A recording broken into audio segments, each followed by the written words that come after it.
ఏపీలో సంచలనం సృష్టించిన ఫోన్ ట్యాపింగ్ కేసు కీలక దశకు చేరుకుంది. ఈ కేసులో నిందితులు ఇచ్చిన సమాచారంతో పోలీసుల దర్యాప్తు వేగవంతం పుంజుకుంది. ఇప్పటి వరకు ఈ కేసుతో సంబంధం ఉన్న పోలీసుల అధికారులను విచారించిన దర్యాప్తు బృందం రాజకీయ ప్రముఖుల ప్రమేయం కూడా ఉండడంతో వారికి నోటీసులు పంపేందుకు సిద్ధమైంది. వీరికి సంబంధించిన ఆధారాలను పోలీసులు ఇప్పటికే సేకరించారు. మరోవైపు A4గా నిందితుడిగా ఉన్న మాజీ డీసీపీ రాధాకిషన్ రావు ఇచ్చిన వాంగ్మూలంలో నలుగురు నేతల పేర్లు వెల్లడించినట్లు తెలిసింది.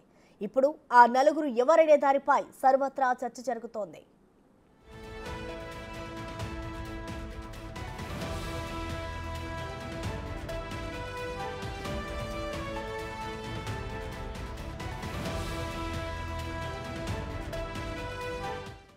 ఫోన్ ట్యాపింగ్ కేసులో A4 నిందితుడు రాధాకిషన్ రావు కస్టడీలో ఇచ్చిన స్టేట్మెంట్ సీల్డ్ కవర్లో కోర్టుకు అందించారు పోలీసులు. రాధాకిషన్ రావు ఇచ్చిన సమాచారంతో పలువురు రాజకీయ నాయకులకు నోటీసులు ఇచ్చే అవకాశం ఉన్నట్టు తెలుస్తోంది. దర్యాప్తు బృందం నేడు మరికొందరిని బంజారాహిల్స్ పోలీస్ స్టేషన్ కు పిలిచి విచారించనుంది. ఇప్పటికే అరెస్ట్ అయిన నలుగురు నిందితుల నుండి దర్యాప్తు బృందం కీలక సమాచారం రాబట్టినట్లుగా తెలుస్తోంది. ఇక రాధాకిషన్ రావు స్టేట్మెంట్ లో ఓ పార్టీకి చెందిన నలుగురు కీలక నేతల పేర్లు ఉన్నట్లు సమాచారం.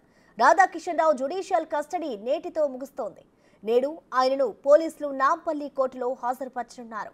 ఆయన కస్టడీని పొడిగించే అవకాశం ఉంది.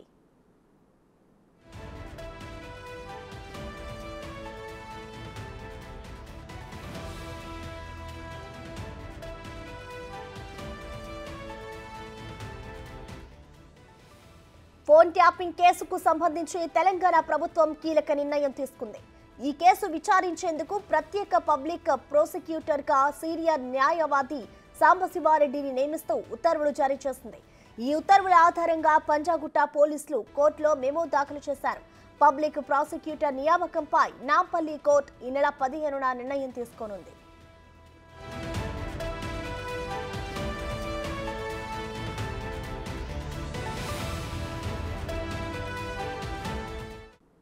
ఇదే అంశానికి సంబంధించిన మరింత సమాచారాన్ని మా ప్రతినిధి సురేష్ లైవ్ ద్వారా అందిస్తారు.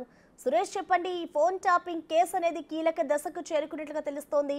మరి ఇప్పటి వరకు పోలీసులు వారి నుంచి ఎలాంటి ఆధారాలను సేకరించారు సురేష్?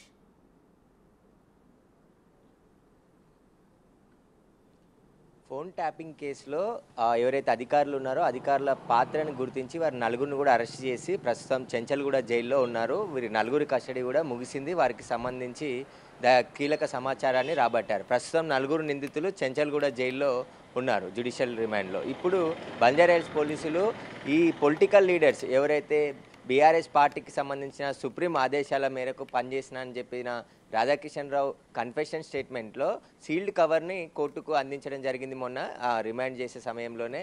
అయితే ఆ సీల్డ్ కవర్లో నలుగురి బీఆర్ఎస్ నాయకుల పేర్లు ఉన్నట్టు తెలుస్తుంది. ఆ నాయకులు ఎవరు? ఏ నుంచి నాలుగు అంటే కీలకమైన వ్యక్తులుగా ఉన్నారు. నెంబర్ 1 నుంచి నెంబర్ 4 వరకు ఉండే వ్యక్తులే ఈ నాయకులుగా అని చెప్పేసి కూడా తెలుస్తుంది. వారికి నోటీసులు ఇచ్చి ఈరోజు విచారణకు పిలుస్తారా, లేదంటే న్యాయ సలహాలు తీసుకొని పూర్తి సెర్చ్ వారెంట్తోని ఆ తర్వాత సోదాలు చేసి నోటీసులు ఇచ్చి విచారిస్తారనేది కూడా కీలకంగా మారింది. ఇప్పటి వరకు జరిగిన విచారణలో చాలా కీలకమైన సమాచారాన్ని రాబట్టడం జరిగింది. ఇటు ప్రతిపక్ష నాయకులైనటువంటి గతంలో రేవంత్ రెడ్డి కావచ్చు, ఈటెల రాజేందర్ కావచ్చు, ఇటు కొంతమంది ముఖ్య నాయకులకు సంబంధించిన ఫోన్ ట్యాపింగ్కు పాల్పడ్డట్టు నిందితులు ఒప్పుకోవడం జరిగింది. వారి స్టేట్మెంట్ని కూడా వీడియో రికార్డ్ చేసి న్యాయవాది సమక్షంలో పూర్తిగా ఎవిడెన్స్ని కలెక్ట్ చేశారు. అయితే ఎస్ఐబి కార్యాలయంలో వీళ్ళంతా కూడా ఫోన్ ట్యాపింగ్ పాల్పడ్డ ఎక్విప్మెంట్, హార్డ్ డిస్క్లు వాటన్నిటిని కూడా డ్యామేజ్ చేశారు. కాబట్టి వాటిని రీట్రీవ్ చేసేందుకు పోలీసులు ప్రయత్నిస్తున్నారు. దానికి సంబంధించి ఎందుకంటే ఎంతమంది ఫోన్లు ట్యాపింగ్ చేశారు, ఆ ట్యాపింగ్ చేసిన ఆడియో క్లిప్స్ అన్ని పెన్ డ్రైవ్లో ఆ కీలక నేతకు అందించామంటున్నారు. ఆ కీలక నేత వద్ద ఇప్పటికీ ఆ పెన్ డ్రైవ్స్లో ఉన్న ఆడియోస్ ఉన్నాయా, లేదంటే వాటిని కూడా ధ్వంసం చేశారా అనే దానిపైన పోలీసులు దృష్టి పెట్టారు. ఈ కేసుకి ఎవిడెన్సే కీలకం కాబట్టి ఇప్పుడు ఇప్పుడు నలుగురు అధికారులు అరెస్ట్ అయ్యారు కాబట్టి నెక్స్ట్ రాజకీయ నాయకులు ఎవరు అరెస్ట్ అవుతారు, ఆ నలుగురు పాత్ర ఈ కేసులో ఎంతవరకు ఉంది, ఎలాంటి నెంబర్లు ఇచ్చి ఆదేశాలు ఇచ్చారు. ఇటు ప్రభాకర్ రావు కూడా ఇప్పటికే అమెరికాలోనే ఉన్నాడు, ఇప్పటి వరకు రాలేదు. కాబట్టి ప్రభాకర్ రావు ద్వారా ఆ మెయిన్ కీలకమైనటువంటి వ్యక్తి ఎవరైతే పార్టీకి సంబంధించిన వ్యక్తి అని చెప్తున్నారో అతనికి ఎన్ని ఫోన్ నెంబర్లను ట్యాపింగ్ చేసి ఇచ్చారు, అతని నుంచి ఎన్ని ఫోన్ నెంబర్లు తీసుకున్నారు, వీటికి సంబంధించిన స్టేట్మెంట్ రికార్డ్ చేశారు. కానీ ఆధారాలు కావాలి కాబట్టి ఖచ్చితంగా వారిని అరెస్ట్ చేస్తే కోర్టుకు ఆధారాలు చూపించాలి కాబట్టి ఆ పనిలో పోలీసులు ఉన్నారు. ఈరోజు మరికొందరిని బంజారాహిల్స్ పోలీస్ స్టేషన్కి పిలిచి విచారించే అవకాశం కనబడుతుంది.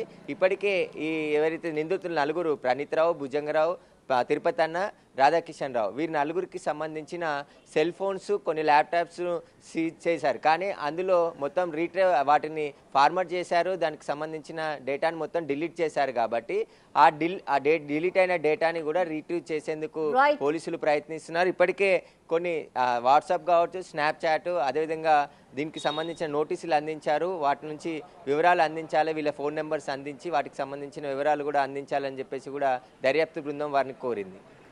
Thank you Suresh.